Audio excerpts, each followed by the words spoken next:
Hello, I hope you're doing great. Today we are going to continue working in a Blazor web assembly project we have been building. Now, before we continue, please remember to subscribe to the YouTube channel and also visit fairplaytube.pticostarica.com. Click on the Buy Me a Coffee icon, and here you can select a donation of your preference. This will allow us to keep the videos and projects free for you. So let's continue.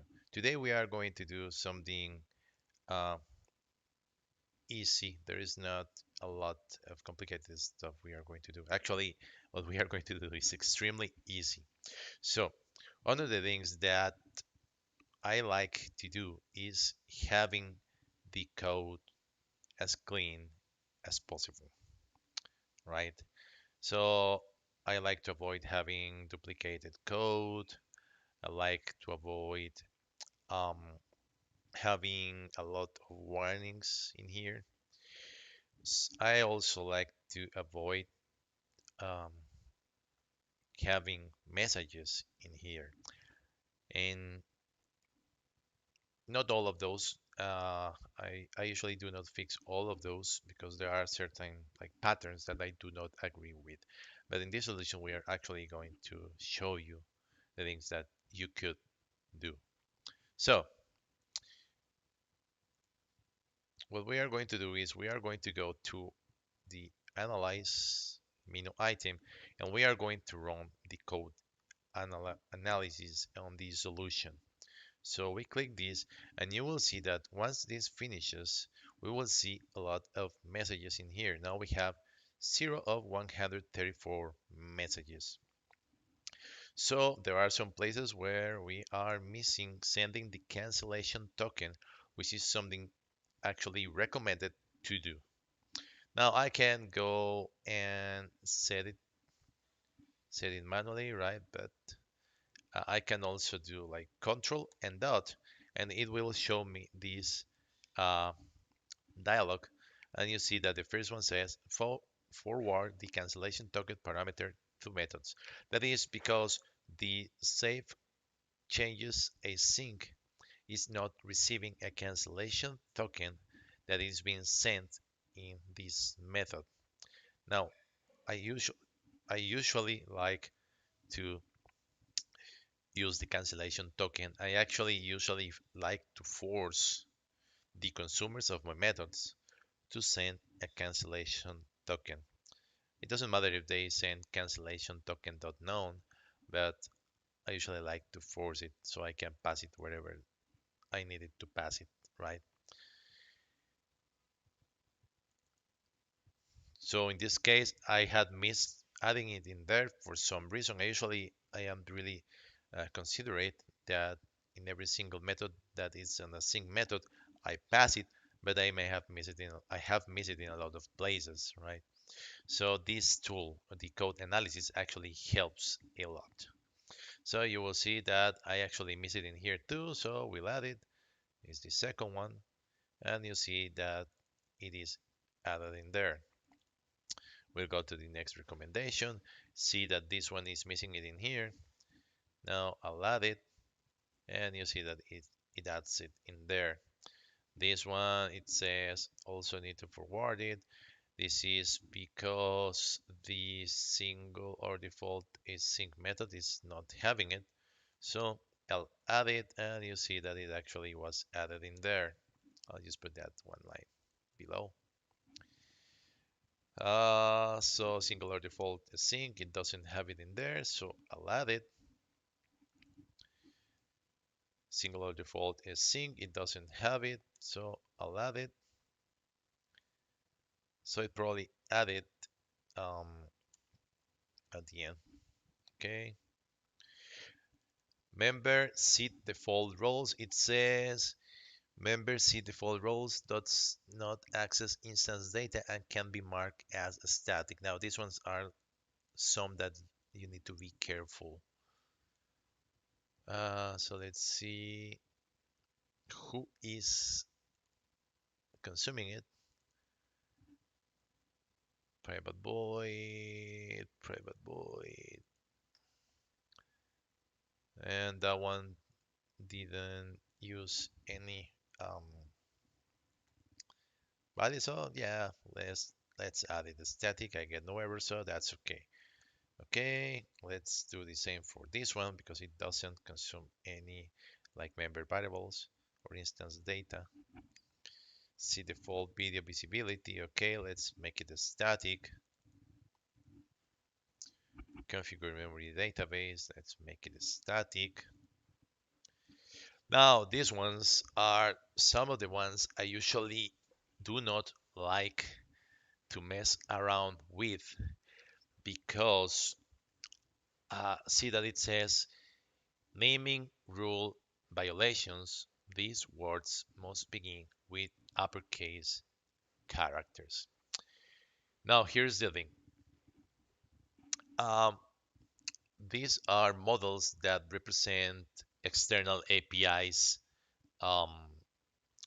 JSON structure, right? So it generated this with the lowercase, right? And however, my default serializer in .NET 5, it actually does the camel case, right? So if I change this, I have seen that usually I get errors when I am consuming the data from external sources.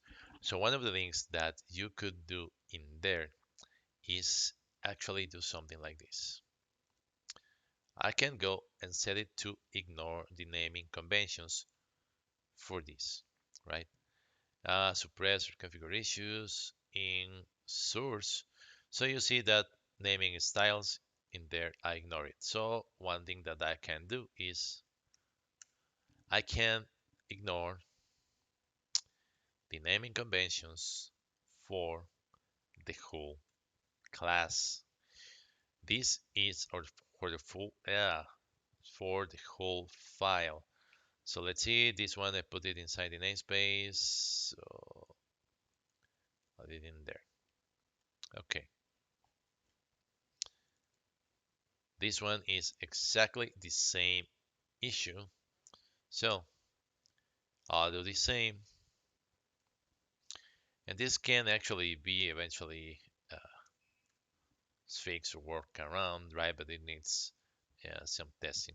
One of the ways in which you can like fix those issues is using the serializer options when you are deserializing from the external API calls, right? So let's see this one. This is the exact same case. So we'll do the same. Suppress in source. And now one of the good things, disable the naming conventions is something that I do not like to do a lot. Sometimes I do have to do it, or I rather do it, but it's not something that I am really a fan of. Uh, However, you see that when you do it, it actually fixes a lot of the issues of the messages, at least, because they are not really issues. Uh,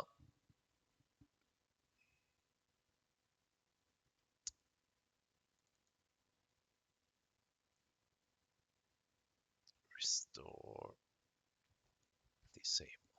So let's see, let's compile again. Let's see if there are any errors. No, there are no errors. Now let's run the code analysis again on solution.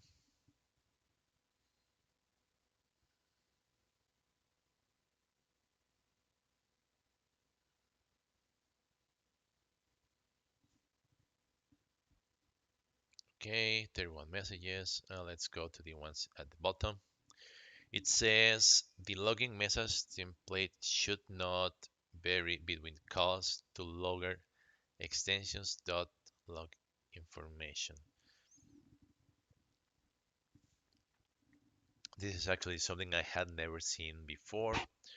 Logging message template should not vary between calls to loggers. Okay, I see what it means. I think I see what it means. So let's see. A string message equals. Let's see if this actually fixes it, because I had never seen that message before. And log information message.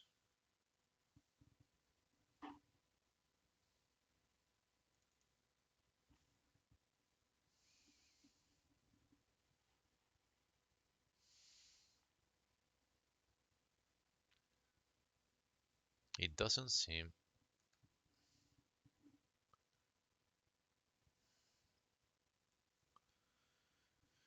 So if you don't understand it, you can actually click on the CA to 25, well, in the code, and yeah, it's broken.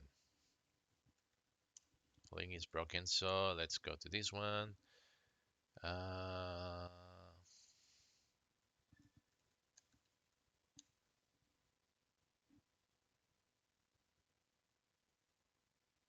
no. Okay. So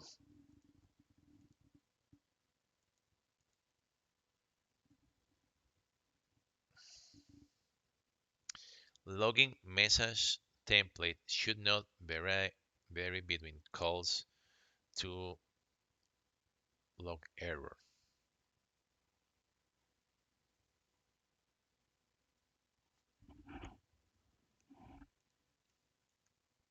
There is no recommendation on how to fix this. So let's see if we can find any information about it. It's probably broken too.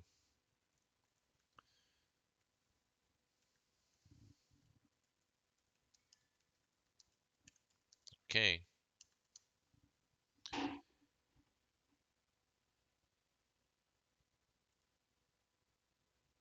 This link is broken.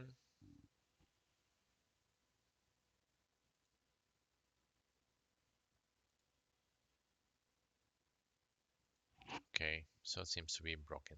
Now, this one I am going to suppress it. Let's see.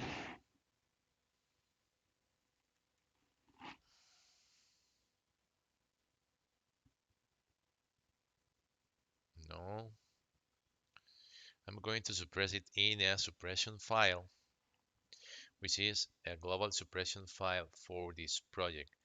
This is because I want to check easier later which ones I may want to add again. So let's see, log information. I am going to do the same for this one because I do not see any recommendations on how to fix it. Probably the recommendation is just to send a static string, but that's not something I want to do. I want to have the detailed data.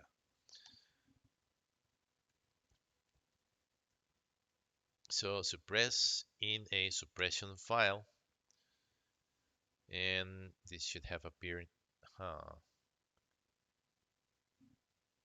there. Let's see, log error. I'll add this, suppress in suppression file. Okay.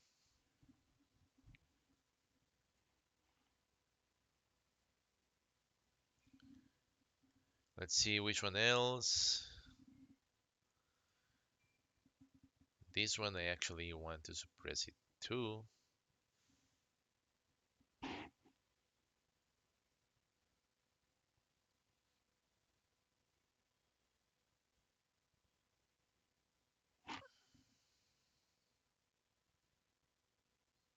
I could actually change the warning level for this one, right? But this is for the ID 00003, no. And configure, I could configure this one, right? And set it to do not set as a warning, suggestion, silent, or known, right? Or suppress. I am going to keep using the suppression file just so I can easily text the others. Now it says remove unused parameter localizer factory. This is because apparently the localizer factory, I'm not using it anywhere in the file. Let's see. Where is the localizer factory in here? Okay, I am not using the localizer factory anywhere in here. And now I should remove the parameter in here. And now it says remove unused parameter details if it is not part of a ship public API. This one is in this method, and in here I haven't used it yet. So let's see, suppress. This one I'll just suppress it in source.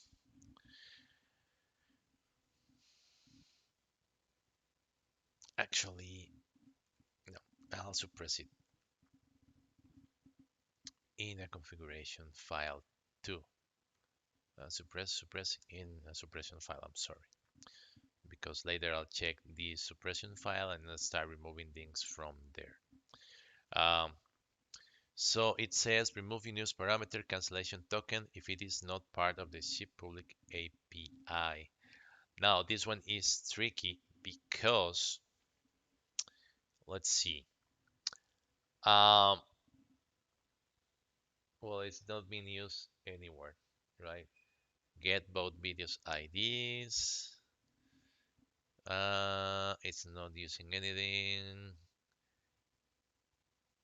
but it should be using a sync method somewhere. Here it is. So I have missed adding the cancellation token in here. I'll add the cancellation token in there. Now I have an error which I need to go and fix. And now this one should receive the cancellation token. Now I can go back to the messages. Cancellation token in here, so get channel latest videos async. It seems this one is not receiving a cancellation token, and this is because the method of that library apparently does not receive a cancellation token. Get latest videos async.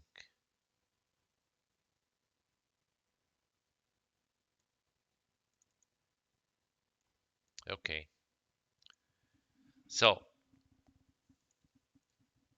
for this one I'll remove it because I am not using it, right? And that will be it for now for that one. Remove unnecessary suppression. So let's see. Private property, it says, can be converted to a method as its get accessor is never being invoked. Now, this is because the isLoading is never being used. Because I should have done this. Of course, I should have also used a try catch in there and use the Toastify service to display that if there is any error. For now, we'll leave it like that. Actually, isLoading has been used. Let's see, it's been used in here somewhere. In here, I missed something. I missed a loading component. Loading is loading equals, huh?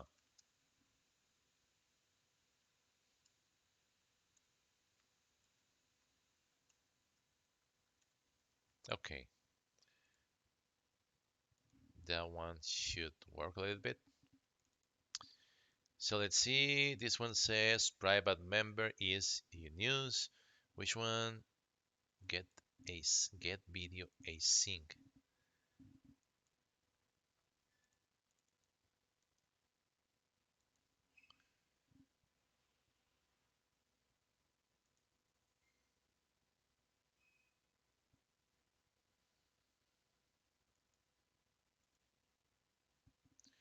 this is video jobs, get video. Okay, it's there somewhere in here that uses get video. No. So this one was of the first methods that I did when I was figuring out how to delete that page, and I didn't delete it. So that's actually one of the cool things that the analyzer lets you know. It lets you find code that you are not using so you can go and delete it. Okay, it says that the video client service in here for some reason is not being used. Yeah, this is because I am not doing any call to get that, because I had transformed that model to receive everything in the model in just one call. The localizer for the video controller is not being used apparently. So let's see when it is being used. It's not being used anywhere in here, right? And this is a controller. Now, I'll remove this because for now I am not localizing that. And when we start adding the localizer, we will add it again. So no errors. I did remove it from here already. Localizer in here, it's not being used. Yeah, and those were one of the first tests for the localizer that I had to implement. My videos show model is not being used, so deleted. Selected video also deleted. It's not being used. Navigation manager, it seems it's not being used in here either. I'll remove it. File save controller. This one I didn't care. I don't care about environment in here. So I do not need it. If I do not need that, I probably do not need this one either. Code is going to be a little bit cleaner in that part. And I can delete this too. So that will be it for that one. So this is the error model for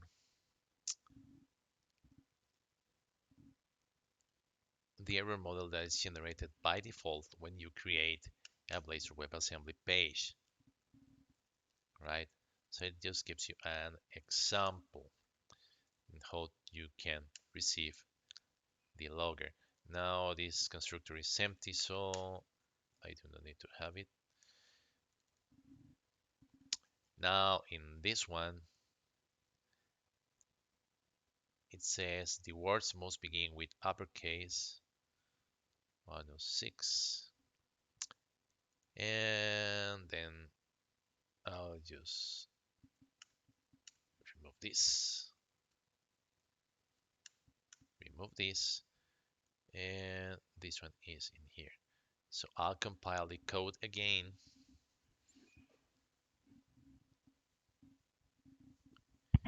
No overload method. Okay, there are a couple of errors. So let's see. No overload method for get YouTube channel as latest video is sync. Let's see why. It receives. Okay, I didn't add the cancellation token.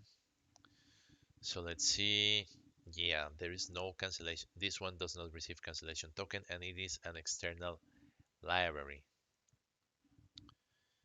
So I cannot really send a cancellation token in there. Then remove it.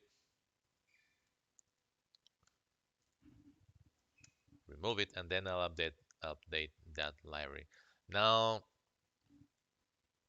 fix this one because it doesn't receive a cancellation token either.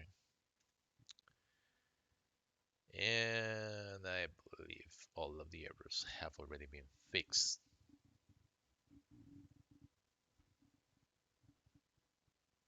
Okay, Now the other thing that I want to do is let's run the code analysis on solution again, and let's see if there are messages. Okay, there are a couple of messages left in here.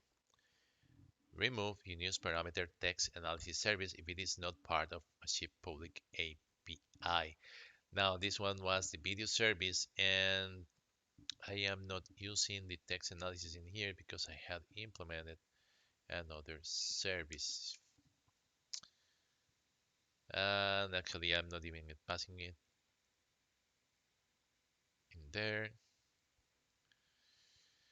It says, okay, the logger in here can actually be removed because it's not being used.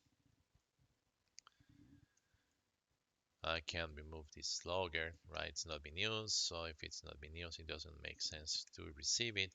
So if I ever need it, I'll add it again. The constructor will end up being empty, so I do not need to declare it because it's pretty much the default constructor, which is blank. The accessor, this one is actually not being used.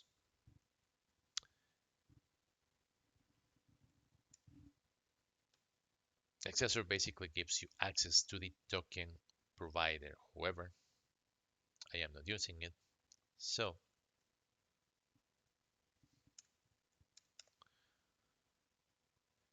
I do not need it. Now, what I do not know if this is going to keep working. Yeah, exactly because of that. I do need I do need that in the constructor, but I do not need it in as a variable in here. Okay, and null check can be simplified. So let's see, is null propagation? Yeah. So if not equals null, okay, nullable, and let's see, long. It's a nullable long, so that one could work. Compile again. Let's verify that the code compiles okay. And let's run the code analysis one more time. And after we do that, if there are no messages, we should go and test the application to verify that what we have changed didn't affect the functionality of the application. Now, a lot of the messages that you will receive when running code analysis, if you apply them, most of them are like low risk. However, there is always some risk in there, so you need to check your application again. So build apparently was successful. The messages, there are no more messages. So let's run the application and figure out if everything keeps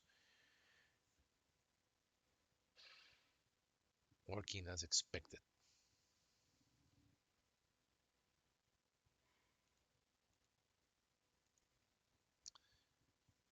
Okay, let's give me a second.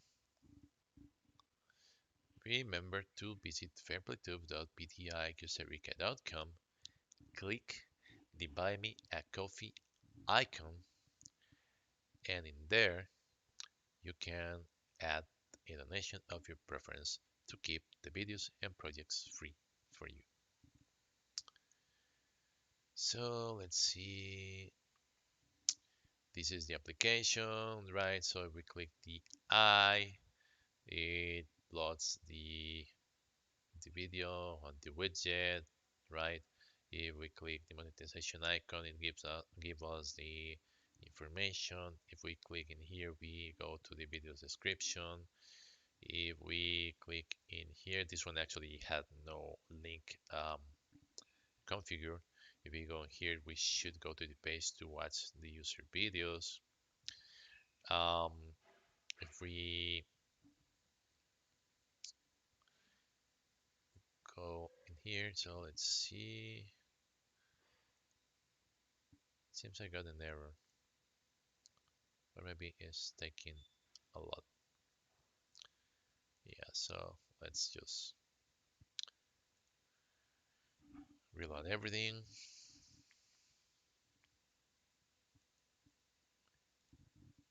Okay, there is an issue in here.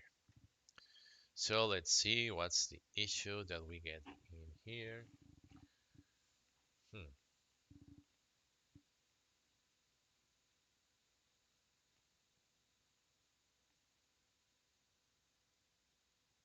Let's remove everything except the errors, and let's try to run this page again.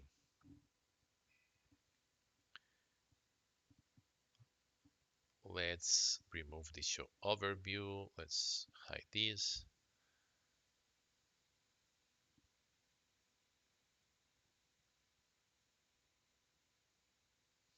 Mm,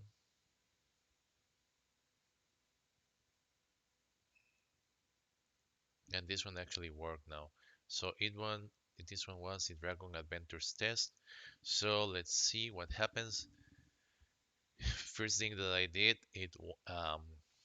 we were the first time I got that error, we were on this page, which is actually being slow because when I am doing a live stream, my responses from the server in my development environment are really, really slow.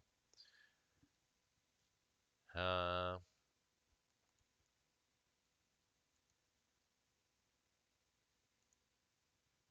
okay, so it loaded everything, and I mentioned that I was in this one, right? Well, that one actually loaded. Probably a timeout or something. So that's something that we need to be careful, right? If I go in here, I actually see the video, right? Now something that I forgot to do is verify that if I click a video, um,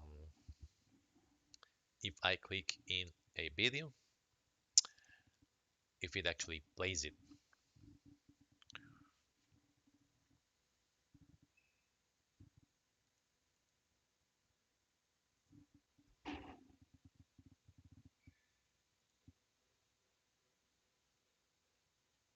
And yeah, it is taking a while when I am doing live streams. My apologies because of that.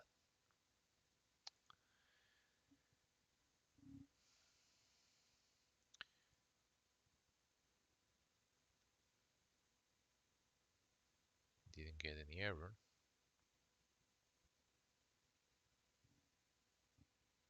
There they there those are. And let's see. Oh,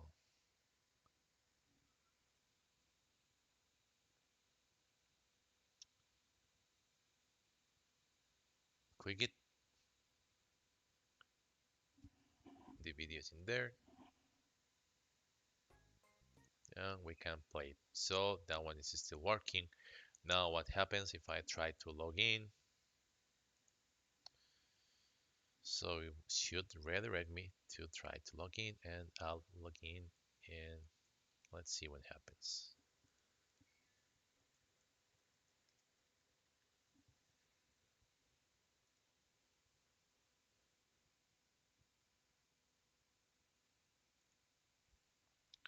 Okay,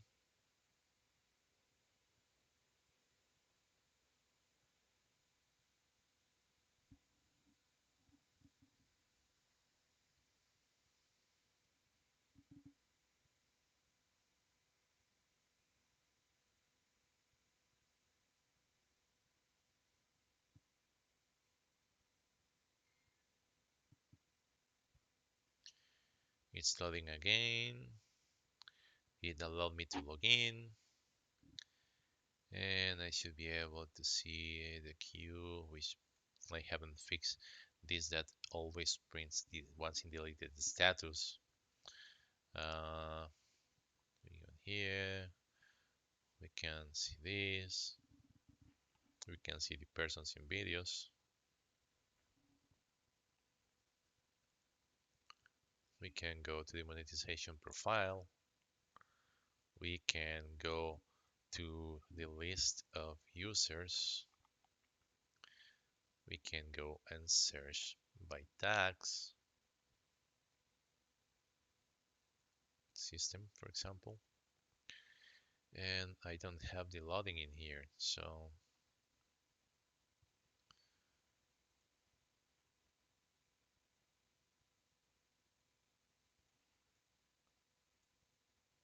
let's see, user client service.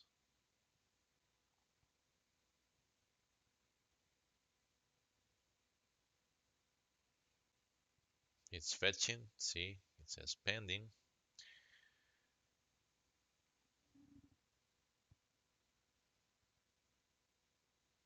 And it retrieved it. Okay, so we got rid of the code analysis messages, and it actually seems the application is running okay after we applied most of those. Now there is an error in here which says it is on. Oh, this is okay. A task was canceled, and that actually happens when you leave a page. So that one is okay. Task cancel exception. Those are okay errors or exceptions. And yeah, that will be it for now. Thank you very much and have a great day.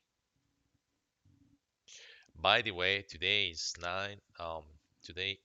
November the 9th, and there is the .NET Conference. If you didn't know about it, go and visit dotnetconf.com, and you will also see it on YouTube.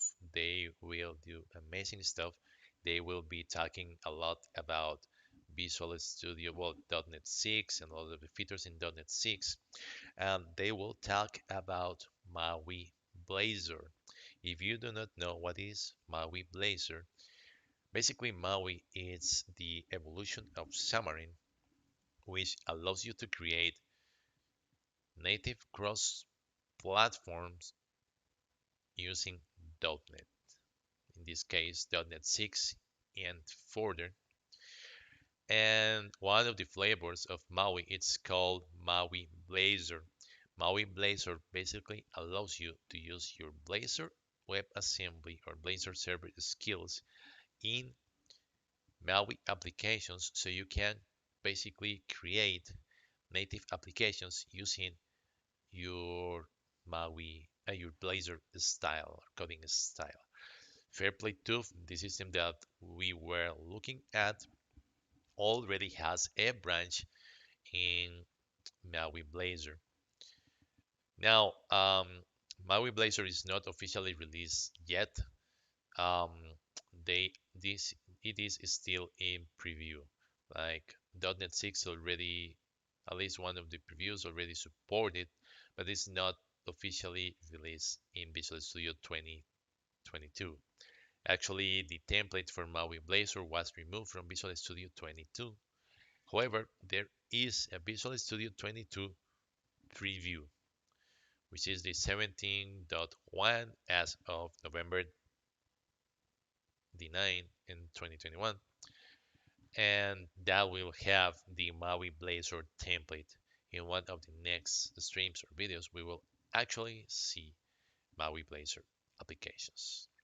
Thank you very much and have a great day. And also, please remember to visit the Buy Me a Coffee page.